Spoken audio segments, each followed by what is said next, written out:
It was horrible. Me and my mum were constantly arguing. I was getting into trouble at school, I was getting excluded constantly. My mum and me just didn't get along as well, and whatever happened at home I took it to school with me. And then I started messing about in lessons and throwing chairs and tables at teachers because I were angry and they said something that I didn't want to hear. And I suffered a lot with my anger. And my mum turned around and said to me that I was a mistake, and a big massive row kicked off then. And she kicked me out for the first time and then rang me about half an hour later telling me to come home. But I refused to go home, and I was missing for about a week until the police found me. I was blue and I was shaking and it was horrible. I was constantly scared because there were all these like strange men always walking past and looking at me, and you don't know who's going to approach you. It could be any time, anyone can just come, grab you and take you, and no one would even notice because no one's there to protect you. It feels like everyone's against you, and it's like you've got no one there for you to talk to.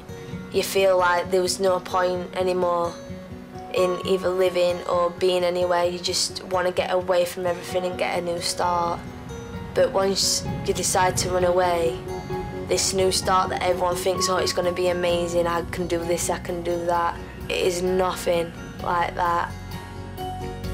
This really nice woman called Grace from Safe at Last came round to the house and spoke to my mum, spoke to me. We talked for a bit and got everything out. I mean, I was crying and my mum was crying, it was horrible.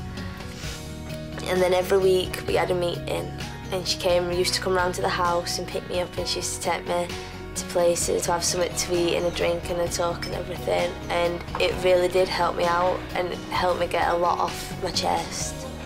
We all decided it was best that I moved out of my mum's into another safe environment, which is one of my friend's house called Jordan, and I'm living with him and his mum now.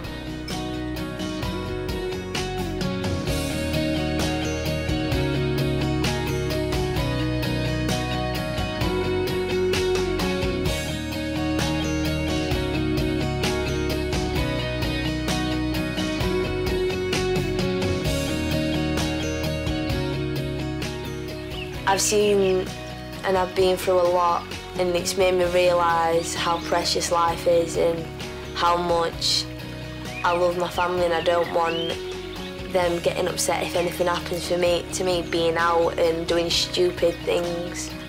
People at Safe at Last, through my experience, what I've been through, they're the most nicest people you can ever talk to. They're always there to listen to you, even once you've been through everything with Safe at Last, you've always got their number. They'll stay in contact with you, they'll keep up with you, make sure you're okay, ask how things are going on, and they're always going to be there, and you've got like a friend for life then.